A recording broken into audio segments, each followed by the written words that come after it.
오늘 말씀 시편 42편 말씀을 가지고 낙심되었습니다. 어떻게 할까요? 낙심되었습니다. 어떻게 할까요? 라는 점을 가지고 말씀을 함께 나누기 원합니다. 성경은 낙심의 문제를 결코 가볍게 다루지 않습니다. 마음이 참 중요하기 때문입니다. 마음은 믿음을 담는 그릇이요, 하나님과의 관계에 있어서 절대적이며 영혼의 상태, 행동의 모든 근원이 마음에서 나오기 때문에 마음은 참 중요하다. 그리고 마음이 무너져서는 절대로 안 된다. 이 사실을 계속해서 우리에게 말씀하고 있죠. 오늘 본문의 말씀은 마음의 상함과 낙심 그리고 회복의 이야기를 담고 있습니다. 오늘 시편 42편 말씀과 43편 말씀은 쌍둥이 시편입니다. 같은 저자고요, 같은 저작 배경을 갖고 있고 같은 상황에다가 같은 주제를 다루고 있습니다. 그렇기 때문에 그 언어 감정과 주제와 사상 등이 서로 공통된 시편이 시편 42편과 43편 말씀입니다. 시편 42편과 43편의 시인은 영적 침체 가운데 빠져 있죠. 영적 침체 가운데 빠지면 낙심할 수밖에 없습니다. 5절 상반절 말씀을 한번 볼까요? 5절 상반절 말씀을 보도록 합니다. 시작. 내 영혼아 내가 어찌하여 낙심하며 어찌하여 내 속에서 불안해하는가. 왜 그가 낙심하고 감정이 무너진 상태 가운데 있습니까? 영적 침체에 빠졌기 때문이죠. 여러분, 영적 침체에 빠지면 말 그대로 낙심, 떨어질 낙과 마음 심자, 마음이 무너지고 마음이 떨어집니다. 무너져 내리는 것이죠. 지금 시인은요, 낙심한 상태 가운데 있습니다. 마음이 불안합니다. 마음이 흔들립니다. 모든 마음이 낙심하게 되면 모든 것이 오그라드는 것처럼 보입니다. 소극적으로 행동합니다. 주변 사람들이 아무리 힘내라, 용기를 가져라, 그래도 소용이 없습니다. 그 말이 들려지지 않아요. 행복을 그 삶 가운데 찾아볼 수 없고 이 상태가 심해지면 일상생활 자체가 가능하지 않습니다.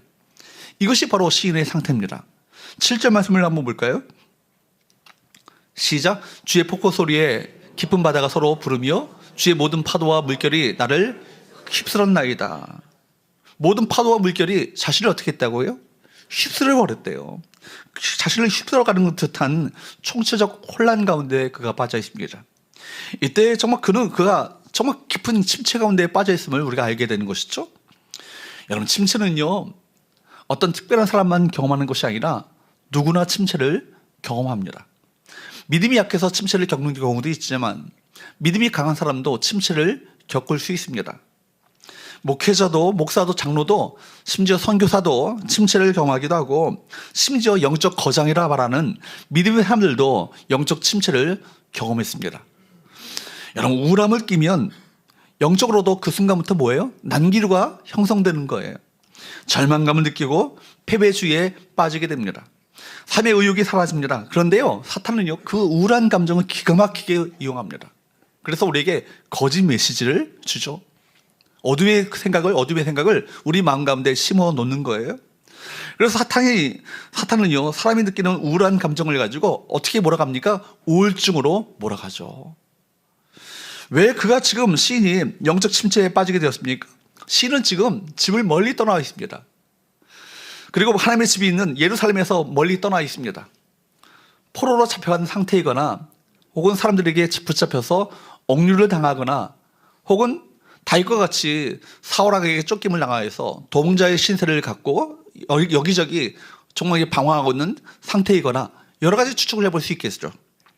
6절 말씀을 한번 봅니다. 6절 시작. 내 하나님이여 내 영혼이 내 속에서 낙심이 되므로 내가 요단 땅과 헤르몬과 미살산에서 주를 기억하나이다. 정확한 지명이 나오지 않습니까? 요단 땅, 헤르몬, 미살산, 팔레스타인의 북쪽에 위치한 곳입니다. 그렇기 때문에 지금 남쪽 유다로 내려올 수 없는 상황 가운데 처해 있는 거예요. 가고 싶은데 갈 수 없는 상황 가운데 있습니다. 그래서 하나님을 마음껏 예배하였던 예루살렘에서의 어떤 그런 행복한 삶을 완전히 빼앗겨버리는, 그 송두리째 빼앗겨버리는, 그래서 믿지 않는 사람들 틈바구니에서 참 어떻게 보면 외로이 살며 고통을 당하고 있는 상황 가운데 그가 처해 있습니다. 왜 또 그가 그렇게 절망합니까? 현실 앞에 무능한 자기 자신을 바라보면서 절망하고 있는 것입니다. 성경학자에 의하면 42편과 43편에 나라는 말이요 51번이나 나옵니다. 나만 계속 반복되고 있죠. 계속 나라는 소리를 쓰고 있습니다. 나라는 말을 왜 연속적으로 그가 사용하고 있는 이유가 무엇입니까? 자기 자신에게 갇혀 있다는 증거예요. 그렇죠? 자기만 쳐다보고 있고 자기에게 매여 있는 것입니다. 자기에게 매여 있면 매일수록 영적 눈은 가려지고 그럴수록 절망할 수밖에 없는 건 아니겠습니까? 무능한 나 자신 바라보면서 절망하지 않은 사람이 어디 있겠어요? 연약한 나 자신을 바라보면서 절망하지 않은 사람이 어디 있겠습니까? 그래서 마음이 가라앉는 것입니다. 여러분, 지금은 시인이 그런 상태 가운데 있는 것이죠. 심지어 어떻게 합니까? 3절 하반절 말씀에 보면 내 눈물이 주야로 무엇이 되었다고요? 내 음식이 되었다. 기가 막힌 표현 아니에요? 내 눈물이 주야로 밤낮으로 흘러내림으로 말미암아 울음을 삼키고 눈물을 삼키면서 계속 고독과 고통 가운데 빠져 있는 거예요. 그러니까 여러분, 주야로 내 음식이 되었다. 얼마나 계속된 눈물이었는지 내 눈물이 주야로 하염없이 흐르는 눈물을 삼키며 그렇게 시간을 보냈다는 얘기예요. 여러분, 자기 연민에 빠지게 되면 여러분 눈물이 흐릅니다. 자기 자신에게 매여 있고 그래서 내가 겪는 불행이 가장 크게 보이고 그래서 내가 나만 이런 어려움을 겪는다 그렇게 생각합니다. 그럴 때 여러분 눈물이 흐르고 계속해서 그 눈물이 흐르는 나머지 눈물로 말미암아 낙심되어지는 상태 가운데 빠지게 되는 것이죠. 또 이 사람이 왜 절망합니까? 4절 말씀을 볼까요? 시작. 내가 전에 성의를 지키는 무리와 동행하며 기쁨과 감사의 소리를 내며 그들을 하나님의 집으로 인도하였더니 이제 이 일을 기억하고 내 마음이 상하는도다. 지금 옛날과 지금을 자꾸 비교하는 거예요. 과거와 현재를 자꾸만 비교하기 때문에 낙심이 되는 것입니다. 찬란했던 자신의 과거에 비해서 지금의 현재 상태는 초라해 보이기 짝이 없습니다. 전에는 사랑하는 사람들과 함께 하나님의 성소를 드나들면서 하나님을 찬송하고 하나님의 은혜를 마음껏 받아들이는 그런 행복한 삶을 살았는데 이제 이렇게 어떻게 되었습니까? 주변 사람들이 자기를 볼 때마다 내가 믿는 하나님이 어디 있어? 내가 믿는 하나님이 살아계시다면 내가 이렇게 어려움을 당하도록 내버려 두시겠어? 이렇게 조롱하고 야유를 보내는 것이죠. 3절 말씀을 한번 보세요. 뭐라고 합니까? 3절과 10절 말씀을 보십시오. 시작. 사람들의 종이 내게 하는 말이 내 하나님이 어디 있느냐 하오니 내 눈물이 주야로 내 음식이 되었도다. 내 뼈를 찌르는 칼같이 내 대적이 나를 비방하여 늘 내게 말하기를 내 하나님이 어디 있느냐 하도다. 여러분, 이것이 얼마나 견디기 힘든 말이에요. 사탄은 어떻게 공격해요? 사람들의 말을 통해서 공격해요. 사람들의 말을 통해서 우리의 마음을 낙심케 합니다. 이것이 사탄의 의도죠. 보십시오. 여러분, 시편 3편 말씀 기억하시나요? 다윗이 압살롬, 자기의 아들 압살롬을 피하여서 도망가는 가운데 지었던 시였던 시편 3편 말씀은 어떻게 시작됩니까? 여호와여 어찌 그리 대적이 어찌 그리 많은지요. 일어나 나를 치는 자가 많으니이다. 심지어 2절 말씀에 보니까 많은 사람이 나를 가르쳐 말하기를 저는 하나님께 도움을 받지 못한다. 여러분, 더 견디기 힘든 것은요, 사람들의 조롱소리예요. 저 사람 하나님 잘 믿는다고 하는데 도대체 저 사람의 인생 가운데 고난이 끊이지 않네. 이런 비아냥거리는 소리가 견디기 힘든 건 아니겠어요? 현실적으로 앞이 보이지 않아요. 이런 환경을 벗어날 소망이 보이지 않습니다. 절망과 불안 속에서 하루하루 버티며 그저 살아내고 있는데, 어떻게 보면 버텨내고 있는데 주변 사람들이 비아냥거리면서 말하기를 내 하나님이 어디 있느냐 말하는 사람들 사이에 둘러싸여 있는 것입니다. 하나님이 살아계시다면 내가 왜 지금 이 모양 이 꼴로 살아가도록 내버려 두시겠느냐, 그런 얘기 아니겠어요? 오늘날 그리스도인들이 세상 속에서 가장 많이 듣는 말 아니겠습니까? 무신론이 지배하는 세상, 하나님을 비방하는 시대 속에서 믿음으로 살려고 몸부림치는 그리스도인들이 가장 많이 듣는 소리가 뭐예요? 하나님이 살아계시다면, 내가 믿는 하나님이 살아계시다면 왜 너를 이렇게 내버려 두시겠는가? 이런 말 아니겠습니까? 이런 말은요, 우리 뼈를 찌르는 말과 같은 거예요. 그죠? 여러분, 이런 상황 가운데 여러분 마음 낙심하면 안 됩니다. 무너지면 안 되는 것이죠. 더 하나님을 바라보면서 그 마음을 지켜내야 하는 것입니다. 여러분, 시편 잠언서 4장 23절 말씀을 아시죠? 잘 아시는 말씀입니다. 모든 지킬 만한 것 중에 더욱 내 마음을 지키라. 생명의 근원이 이에서 남이니라. 우리가 지켜야 할 것들이 얼마나 많이 있어요. 가정도 지켜야 하고요, 교회도 지켜야 하고요, 나라도 지켜야 하고요, 여러분 재산도 지켜야 하고, 건강도 지켜야 하고, 여러분 우리 자녀들도 지켜야 합니다. 지킬 만한 것들이 너무 많죠. 그러나 그런 지킬 만한 것들이 많이 있지만 그 중에서도 가장 최우선적으로 지켜야 할 것이 있다면 뭐라는 거예요? 내 마음을 지켜야 한다. 왜냐하면 생명의 근원이, 주님과 연결되어지는 생명의 바로 끈이 바로 이 마음에서 나기 때문이다. 이 얘기를 하고 계신 거 아니겠어요? 사랑하는 여러분, 낙심하지 말기 바랍니다. 마음을 지키시기 바랍니다.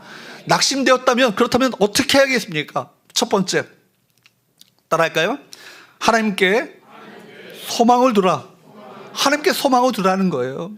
시인은 지금 이런 상태를, 침체를 어떻게 극복하려고 합니까? 하나님을 찾죠. 하나님을 찾는 거예요. 여러분 1절 말씀을 한번 볼까요? 시작. 하나님이여 사슴이 시냇물을 찾기에 갈급함같이 내 영혼이 주를 찾기에 갈급하니이다. 어려우면 어려울수록 여러분 신앙이 오히려 다운된 것처럼 보이고 신앙이 점점 흔들리는 것처럼 보일 때일수록 그럴수록 어떻게 하셔야 되는 거예요? 하나님을 더욱더 찾으셔야 합니다. 여러분 마치 어떻게 해요? 찾으라고요? 사슴이 시냇물을 찾기에 갈급함같이 우리 영혼이 주를 찾기에 갈급함으로 주를 찾아야 하는 것입니다. 그가 찾고 있는 그 하나님은 어떤 분이십니까? 2절 말씀을 볼까요? 2절 말씀을 보도록 합니다. 시작. 내 영혼이 하나님 곧 살아계시는 하나님을 갈망하나니 내가 어느 때에 나가서 하나님의 얼굴을 배울까? 시인이 갈망하는 하나님은 어떤 분이세요? 살아계시는 하나님, 살아계셔서 지금 역사하시는 하나님, 살아계셔서 나를 회복시킬 하나님, 살아계셔서 지금 임재하시는 하나님, 살아계셔서 나를 인도해 가시며 이끌어 가실 그 하나님, 그 하나님을 간절히 찾고 있는 거예요. 여러분 지금 추상적이고 관념적이고 철학적인 하나님을 찾고 있지 않습니다. 살아계신 하나님, 생생하게 나의 그 침체된 내 영혼을 소생시킬 그 하나님을 찾고 있는 거예요. 다른 것으로 채워진 난들 하나님으로 채워지지 않는다면 내 영혼은 이 공허함을 만족할 수 없습니다. 파스칼이 말하는 것처럼 우리 내 영혼 가운데 바쿰이라고 하는 깊은 어떤 그런 공간이 있는데 그 공간에 다른 세상의 어떤 것으로 채운다 한들 그것이 채워지지 않는다는 것이죠. 파스칼의 고백이 뭐예요? 하나님으로 그 공간이 채워질 때만이 참 만족이 있나이다. 이 고백이에요. 그렇죠? 그렇습니다. 하나님께서는 이 세상의 그 모습과도 비교할 수 없는 참 만족을 주님이 베푸시는 거예요. 그래서 9절 말씀에 한번 보십시오. 또 시인은 뭐라고 고백합니까? 누굴 찾고 계십니까? 시작. 내 반석이신 하나님께 말하기를 어찌하여 나를 잊으셨나이까? 내가 어찌하여 원수의 앞조로 말미암아 슬프게 다니나이까 하리로다. 뭐라고요? 누구에게 말했다고요? 내 반석이신 하나님께 말했다고요. 하나님은 어떤 분을 신뢰하고 있는 거예요? 내 반석이신 하나님. 신이 갈망하는 하나님은 어떤 분이라고요? 내 반석이신 하나님. 세상의 것을 기초로 삼지 않고 하나님을 자기 삶의 기초로 삼는 거예요. 바로 이것이 중요한 것 아니겠습니까? 반석이신 하나님께 내 영혼의 뿌리가 그분께 내려지게 된다면 낭망할 수밖에 없고 실망할 수밖에 없고 절망할 수밖에 없고 정말 눈물로 날마다 눈물 흘리며 주야로 눈물을 내 음식으로 삼을 수밖에 없는 상황 가운데 다시금 일어설 수 있는 힘과 용기를 그분께서 베풀어 주시는 거예요. 여러분 그 가운데 도리어 찬양하며 경배하게 되는 것 아니겠습니까? 여러분 진짜와 가짜는요 결정적인 순간에 드러나게 되어 있습니다. 가짜는 역정 속에서 환란 속에서 흔들릴 수밖에 없는 것이 가짜예요. 물질이나 권력이나 명예나 여러분 건강, 인기 이런 것들 어느 정도까지는 나를 버텨주는 것처럼 보이지만 결정적인 순간에 다 흔들려버리는 것이 그런 것들 아니에요? 세상의 기초 아니겠습니까? 세상의 것이 우리의 반석이 될 수 없죠. 하나님만이 내 반석이신 하나님만이 여러분의 삶 가운데 진정한 반석 되심을 믿으시기를 주으로 축복합니다. 그래서 여러분 다시 고백하기를 시편 18편 2절 말씀 유명한 말씀 아니겠습니까? 여호와는 나의 반석이시요 나의 요새시요 나의 건지신 이시요 나의 하나님이요 네가 그의 안에 피할 나의 바위시요 나의 방패시요 나의 구원의 뿌리시요 나의 산성이시로다. 지금 다 하나님을 찾는데 자신에게 가장 좋은 것들을 다 빗대어서 하나님을 찾는 거예요. 이 표현들을 한번 보십시오. 반석, 요새, 건지시는 이 나의 하나님, 그 안에 피할 나의 바위, 나의 방패, 구원의 뿔, 나의 산성, 지금으로 말하면 나의 벙커, 그죠? 방공호, 그죠? 하나님이야말로 나의 대통령, 내가 의지할 그분, 바로 그렇게 고백하지 않겠어요? 지금 다윗은요 왕이었잖아요. 왕이었는데 엄청난 권력과 수많은 신하와 굉장한 자산을 가지고 있음에도 불구하고 그것이 나의 반석이라 그렇게 말하지 않아요.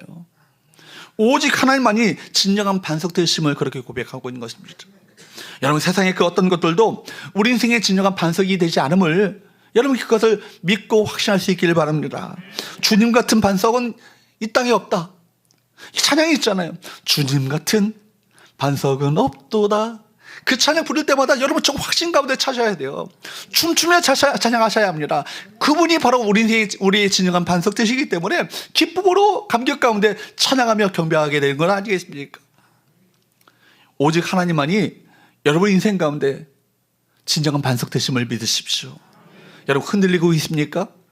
여러분 풍파 가운데 있습니까? 낙심할 수밖에 없는 환경 가운데 있습니까? 내 반석 되신 하나님을 더욱더 의지하며 그분을 신뢰할 수 있기를 축복합니다. 11절 말씀을 볼까요?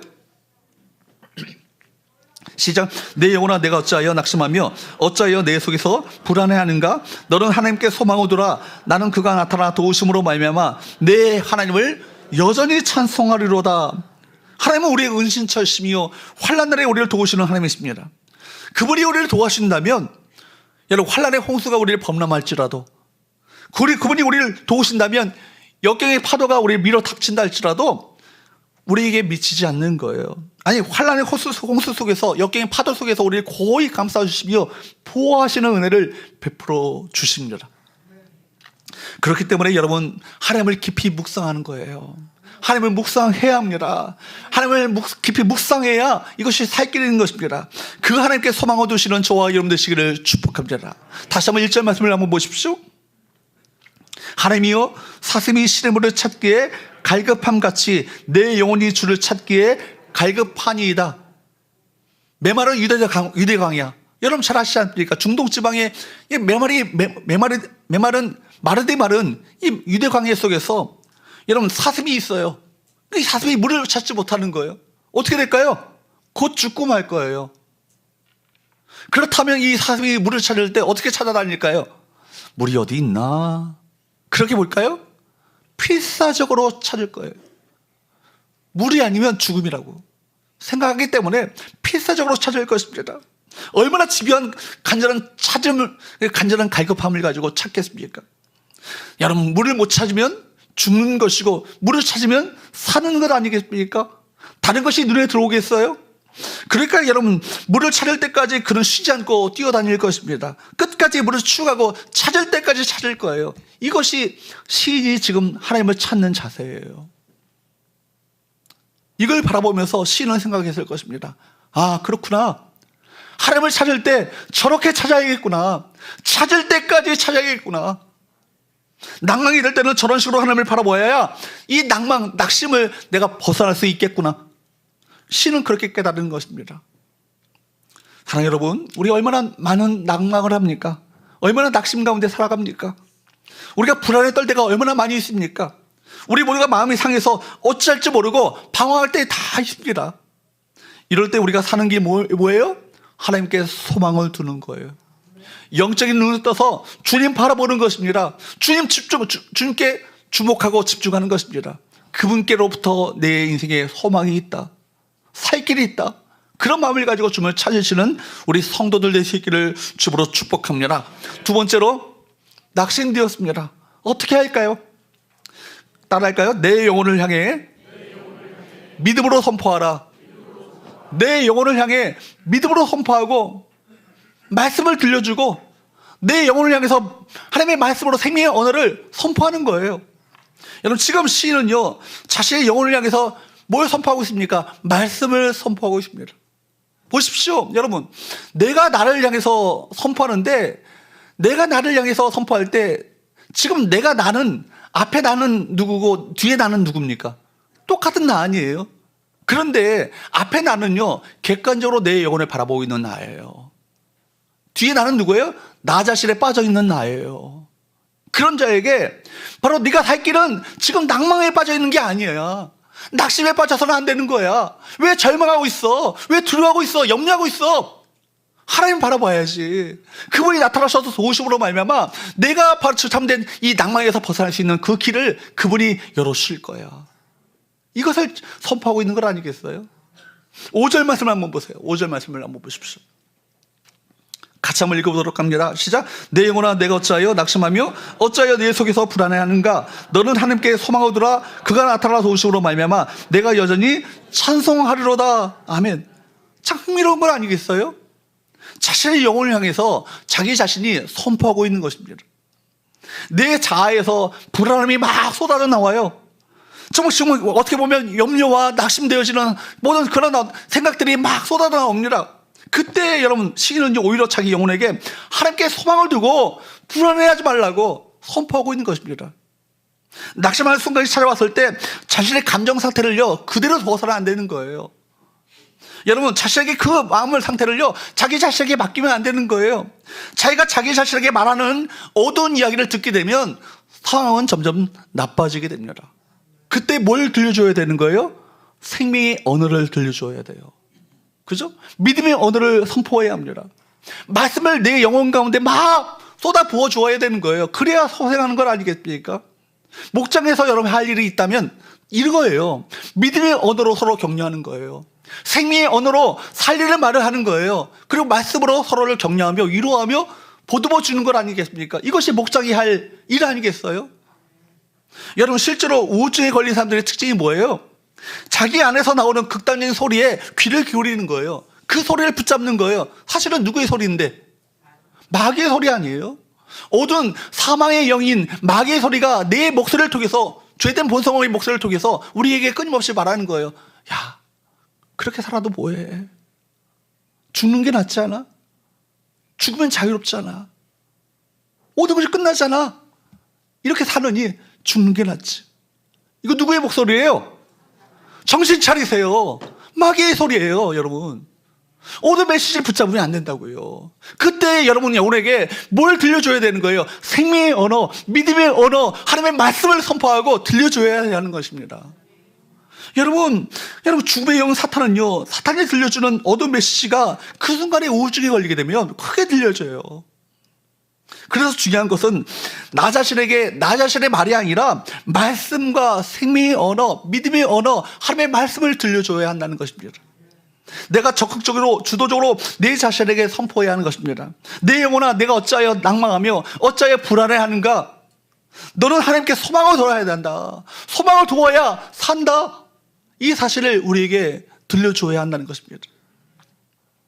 회복은요 내 안에서 일어나는 거예요. 분위기가 바뀌고 상황이 바뀌는 게 회복이 아니에요. 영혼의 회복은 내 안에 일어날 때 진정한 회복이 되는 것입니다. 분위기가 좋아요. 예배 들을 때는요, 그래 하나님의 말씀을 통해서 사람들이 아멘아멘 하니까 내가 회복된 것처럼 보였어. 문 열고 나가는 순간부터 또 다른 현실을 또 맞닥뜨리게 되겠네. 이거 회복 안 된 거 아니에요? 여러분 10년 가운데 지금 하나님의 음성이 들려주고 있어야 되는 거예요. 여러분 음성이 들려질 때 소생함이 있는 것입니다. 회복이 있는 것입니다. 사랑하는 여러분, 아무리 외적인 것이 나아져도 분위기가 바뀌어서 그것으로 문제 해결이 되지 않습니다. 그것으로 문제 해결이 되지 않죠. 여러분 외적으로 보면요 다 그럴듯해 보이고 괜찮아 보이지만 정말 힘든 것은 뭐예요? 여러분의 영혼의 상태 아니겠습니까? 용감하고 탁월했던 다윗도요 영혼이 지쳤을 때가 있었잖아요. 그래서 그가 고백하기를 뭐라고 고백해요? 시편 23편 3절 말씀에 보면 내 영혼을 소생시키시고, 그 얘기가 뭐예요? 지금 내 영혼이 죽었다는 거예요. 내 영혼이 번아웃 됐다는 얘기예요. 낙심했다는 얘기 아니겠습니까? 그러니까 주님, 나의 목자 되신 주님께서 내 영혼을 소생시켜 주옵소서, 이거 기도하고 있는 건 아니겠습니까? 그런데 여러분 희망이 있어요. 우리는 혼자 살아가는 존재가 아니기 때문입니다. 우리 안에 누가 계셔요? 성령님이 계십니다. 성령께서 우리와 우리 영과 더불어서 함께 도와주신다는 거예요. 할렐루야. 얼마나 이것이 큰 위로입니까? 보혜사이신 성령님. 보혜사가 뭐예요? 헬퍼 아니에요? 어드보케이터 아니에요? 우리 지지해주고 우리 변호해주는 그분 아닙니까? 그분이 성령님이세요. 그분이 어떤 일을 하신다고요? 로마서 8장 26절 말씀을 한번 보세요. 시작. 이와 같이 성령도 우리 연약함을 도우시나니 우리는 마땅히 기도할 바를 알지 못하나 오직 성령이 말할 수 없는 탄식으로 우리를 위하여 친히 간구하시느니라. 아멘. 여러분, 성령께서 우리 연약함을 어떻게 하신대요? 도우신대요. 어저께 권사 세미나 때 함께 나왔던 말씀이에요. 성령이 우리 연약함을 도우신대요. 도우신다는 말 자체가 헬라어로 쉰 안티 람바노마이에요. 목사님이 회개하는 소리를 또 얘기하시네. 쉰이 뭐냐면 함께라는 뜻이에요. 쉰 함께. 안티 아시죠? 뭐뭐에 맞서서 반대하여, 그런 얘기예요. 람바노마이는 붙들어 쉰다. 그러니까 여러분, 함께 뭐뭐에 맞서서 우리를 붙들어 쉰다. 이 말씀을 오늘 말씀에 우리 적용해 본다면 사탄의 메시지에 맞서서 우리에게 음성으로 우리 영과 더불어서 함께 믿음으로 선포해 주시는, 도와주시는, 붙들어 주시는 그분이 계시대요. 누구래요? 성령님이시랍니다. 할렐루야. 여러분, 그렇기 때문에 우리가 어디를 찾아가거나 프로그램에 참여하지 않아도 우리 안에서 성령께서 놀라운 일을 행하신다는 사실을 믿으셔야 합니다. 그렇기 때문에 여러분, 낙심될 때 성령의 음성을 들으셔야 돼요. 사탄의 메시지를 거절하시고 차단하시고 성령의 음성을 들으셔야 하고, 성령의 음성을 듣기 위하여서 끊임없이 우리 영 가운데 하나님의 말씀을 선포하고 말씀으로 채우는 역사가 있어야 하는 것입니다. 그래서 여러분, 낙심될 때 중요한 것이 뭐냐면 하나님의 말씀으로 채울 때 중요한 것이 암송하는 거예요. 말씀을 생각하는 것이 아니라 암송을 하게 되면, 그 목소리로 암송하게 되면 그 소리를 누가 들어요? 내 귀가 들어요. 내 영이 들어요. 성경 말씀을 읽을 때도요, 그냥 눈으로 보지 마시고 소리 내서 믿음을 가지고 선포하시면서 읽으시기 바랍니다. 그때 내 귀가 듣고 내 영이 듣고, 그리고 또 누가 들을까요? 사탄 마귀도 들어요. 아, 저 인간이 하나님의 말씀 붙들고 사네. 아, 내가 있을 공간이 없겠구나. 떠나가게 되는 거 아니겠어요? 그러니까 여러분, 지금 신은요, 자기 영혼에게 선포하고 있는 것입니다. 내 안에 있는 이런 어두운 자아가 나에게 말을 걸도록 여러분 내버려 두지 말고, 내가 적극적으로 하나님의 말씀을 적극적으로 의도적으로 내 말씀 가운데, 내 심령 가운데 하나님의 말씀을 쏟아 부어줘야 되는 거예요. 불행한 삶을 살아가는 이들의 특징이 뭐예요? 어두운 메시지에 귀를 기울이는 거예요. 그러지 마시고, 영적 전쟁은 뭐예요? 여러분, 믿음의 방패를 기치 들고 그 영적 전쟁에서 어두운 메시지를 차단하시고 믿음으로 하나님의 말씀을 붙잡겠습니다. 도리어 이 상황 가운데 내가 하나님을 찬양하겠습니다. 감사하겠습니다. 믿음으로 선포하며 나가는 거 아니겠습니까? 이것이 영적 전쟁에 승리하는 길인 것입니다. 본문 11절에서도 시인은 묻죠. 11절 말씀을 한번 볼까요? 시작. 내 영혼아, 내가 어찌하여 낙심하며 어찌하여 내 속에서 불안해하는가? 너는 하나님께 소망을 두라. 나는 그가 나타나 도우심으로 말미암아 내 하나님을 여전히 찬송하리로다. 스스로 불안에 빠져 있지 말고 하나님께 소망을 두라고 말합니다. 여러분, 말씀의 위력은 대단해요.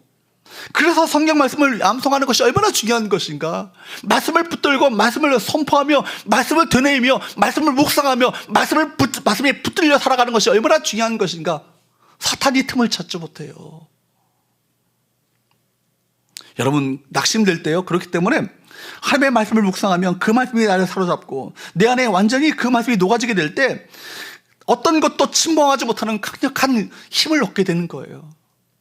한 번만 가지고 되는 것이 아니라 계속 하다 보면 거짓말같이요, 여러분, 한순간의 근심과 염려가 떠나가게 됩니다.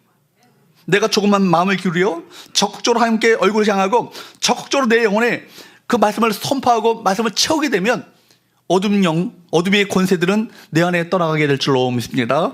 마지막 세 번째, 낙심되었습니다. 어떻게 하겠습니까? 세 번째 따라합시다. 완전한 회복을 위해 찬양하라. 완전한 회복을 위해서 찬양하라는 것입니다. 여러분, 완전한 회복을 위해서 여전히 찬양하는 것, 찬송하는 것, 내가 여전히 찬송하리다, 이 신의 고백이 이거 그냥 상투적인 말이 아닌 거예요. 어떤 상황에서도 내가 여전히 찬송하겠다, 기도의 자리를 지키겠다, 말씀의 자리를 지키겠다, 이 찬양하는 자리를 지키겠다, 이 고백 아니겠습니까? 찬양은요, 하나님을 칭찬하는 것입니다. 하나님을 마음껏 칭찬하며 그런 분으로 고백하고 높이는 거예요. 근데 여러분, 찬양은요, 우리 주께서 말씀하시기를 뭐라고 말씀하셨냐면 너희 말이 내 귀에 들린 대로 행하리라. 그러니까 여러분들이 하나님을 칭찬하고 찬양하며 높이면요, 그런 하나님으로 여러분 삶 가운데 그렇게 역사하신다는 얘기예요. 그러니까 여러분, 찬양이 얼마나 놀랍습니까? 바울과 실라가 빌립보 감옥에 갇혔을 때, 오문이 갇혔고 착고가 혼발에 묶였을 때 오히려 거기서 낙심하지 않고 그 어떻게 보면 절망하고 낙심할 수밖에 없는 그 상황 속에서 하나님을 바라보며 찬송하고 경배했습니다. 그랬을 때 옥문이 열리고 차고가 풀려지는 놀라운 기적이 나타나잖아요. 하나님의 역사하잖아요. 여러분, 그렇기 때문에 다윗도 자신의 고난과 두려움 속에서도 하나님을 찬양하며 그분께 나갔습니다. 여러분 아시잖아요. 아비멜렉에게 미친 참에서 잡혔을 때 미친 참에서 그가 빠져나오면서 그 절망의 자리 속에서 그가 고백한 것이 뭐예요? 시편 34편 1절 말씀이에요. 자막에는 없지만 내가 여호와를 항상 송축하며 내 입술로 항상 주를 송축 찬양하리이다. 항상 주를 송축하기 때, 항상 주를 찬양하기 때, 항상이라는 얘기는요, 이 기가 막힌 이 절망의 환경에서도 내가 주를 찬양하겠다는 의지적 고백이 있어요. 오늘 본문 5절과 11절에서 시인은 자신의 감정의 기복이 경험하게 되는 것을 경험하게 됩니다. 믿음이 좋아진 것 같다고도 다시 낙심이 되는 거예요. 그러니까 자신이 영혼을 향해서 선포합니다. 선포하면서 의지적으로 고백하는 것은 뭐예요? 결단하는 것이 뭐예요? 5절 말씀을 한번 읽어보도록 합니다. 시작. 내 영혼아 내가 어찌하여 낙심하며 어찌하여 내 속에서 불안해하는가? 너는 하나님께 소망을 두라. 그가 나타나 도우심으로 말미암아 내가 여전히 찬송하리로다. 그가 나타나 도우심, 그것을 내가 믿기 때문에 이 순간 속에서도 그가 나타나 날 도와주실 것을 내가 신뢰하기 때문에 내가 여전히 주님을 찬양하겠습니다. 여전히 주님을 찬송하겠습니다. 얼마나 귀한 고백이에요. 하나님께 소망을 두고 내가 여전히 주를 찬양하겠다는 의지적 결단을 보여주고 있어요. 여러분 또 8절 한번 보세요. 8절 말씀을 한번 볼까요? 시작. 낮에는 여호와께서 그의 인자하심을 베푸시고 그 밤에는 그의 찬송이 내게 있어 생히 하나님께 기도하리이다. 3절 말씀이 뭐라고 그랬어요? 낮에는 밤에는 뭐 했대? 눈물 찔찔 짜면서 눈물을 음식 삼으면서 살았대요. 그런데 이제는 믿음의 결단을 가지고 내 심령 가운데 하나님의 말씀을 채우게 되니까 어떤 결단으로 바뀌게 돼요? 낮에는 여호와의 인자하심, 여호와의 사랑을 내가 묵상하겠대. 밤에는 오히려 밤에 절망 가운데 땅굴 파는 것이 아니라 뭐예요? 하나님을 찬송하겠대. 놀라운 고백 아니에요? 내 생명의 하나님께, 살아계신 하나님께 기도하겠다. 불안한 마음 그대로 두지 마시고 시선을 하나님께 돌리셔야 합니다. 여러분, 하나님을 바라보아야 합니다. 이렇게 할 때 침체를 극복하고 승리할 수 있는 것입니다. 하나님을 찾는 자를 결코 하나님은 외면하지 않으세요. 장로님 기도하셨던 것처럼 전심으로 온 마음으로 하나님을 찾으면 만나시겠다고 말씀하셨던 주님이세요. 하나님께서는 하나님을 바라보는 사람을 결코 외면하지 않으시고 그에게 나타나셔서 그의 임재를 드러내 보이십니다. 여러분, 시인은 침체를 벗어나 하나님을 찬양했습니다.